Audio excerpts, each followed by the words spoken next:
ഈ ചിക്കനും ക്യാരറ്റും ബീട്രൂട്ടും എല്ലാം കൂടെ ഈ ഓയിലിനകത്തോട്ട് ആദ്യം നമുക്കൊന്ന് വറുത്തെടുക്കാം. ഞാൻ വാവാസ് കുസിനിലേക്ക് ഏവർക്കും സ്വാഗതം.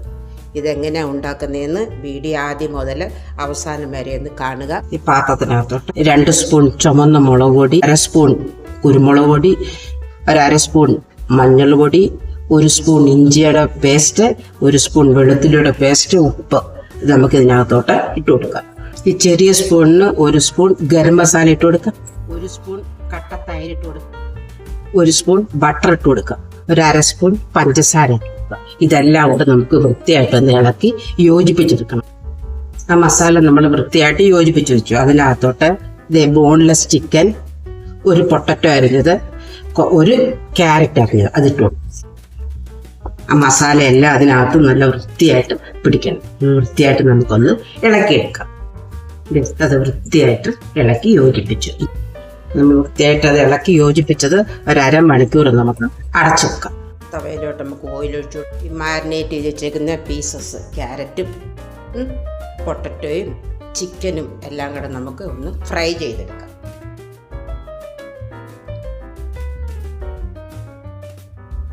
നമ്മൾ ചിക്കൻ വെച്ച് ക്യാരറ്റും പൊട്ടറ്റോ എല്ലാം കൂടെ ഇട്ട് ഒരു ചിക്കൻ ടിക്ക ഉണ്ടാക്കാൻ പോവാം. വീഡിയോ ഇഷ്ടപ്പെടുവാണെങ്കിൽ ലൈക്ക് ചെയ്യാനും ഷെയർ ചെയ്യാനും സബ്സ്ക്രൈബ് ചെയ്യാനും മറക്കല്ലേ. പിന്നെ വീഡിയോ ആദ്യം മുതൽ അവസാനം വരെ കാണുക. ക്യാരറ്റൊക്കെ ഇട്ട് വെക്കുന്നതുകൊണ്ട് ഒരു പ്രത്യേക ടേസ്റ്റ് ആയിരിക്കും. നമുക്കിതെല്ലാം ആ ഓയിലിനകത്ത് ശരിക്കും നിരത്തി വെച്ച് ഫ്രൈ ചെയ്തെടുക്കാം. തിരിച്ചും മറിച്ചുമൊക്കെ ഇട്ട് ഫ്രൈ ചെയ്തെടുക്കാം. നമ്മളതെല്ലാം അതിൽ നിരത്തി ഇനി അതൊന്ന് ചെറിയ തീയിൽ അത് നമുക്കൊന്ന് ഫ്രൈ ചെയ്തെടുക്കാം. ഒന്ന് മുരിഞ്ഞ് വരട്ടെ. നമുക്കിത് തിരിച്ചിടാം. മുരിഞ്ഞ് തുടങ്ങി. അതെല്ലാം നമ്മൾ തിരിച്ചിട്ടു. ഇനി ഈ വശം കൂടെ ഒന്ന് മുരിയട്ടെ. അതെല്ലാം മുരിഞ്ഞു. ഇനി നമുക്ക് ഈ സ്റ്റിക്കിനകത്തോട്ട് അത് 1 by 1 ആയിട്ട് ആദ്യം ചിക്കന്, പൊട്ടറ്റോ, ക്യാരറ്റ് അങ്ങനെ 1 by 1 ആയിട്ട് നമുക്ക് ഈ സ്റ്റിക്കിനകത്ത് അതെല്ലാം ആക്കാം.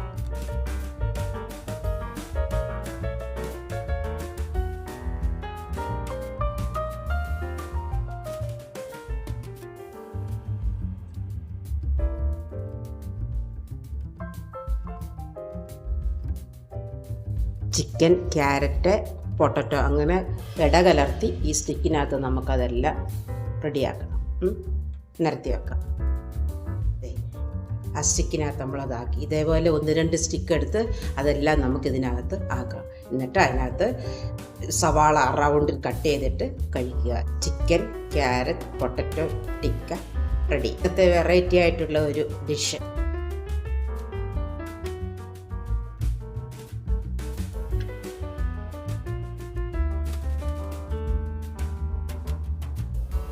എല്ലാം ഓർഡറായിട്ട് ഓരോ ഈ സവാള ലീഫിൻ്റെ ഇടയ്ക്കോട്ട് നമുക്ക് ഓരോന്നോരോന്ന് വയ്ക്കാം. Chicken, carrot, potato tikka. ഇനിയും ഇതേപോലെ നല്ലൊരു റെസിപ്പിയുമായി കടന്നു വരുന്നിടം വരെ ഏവർക്കും താങ്ക്സ്.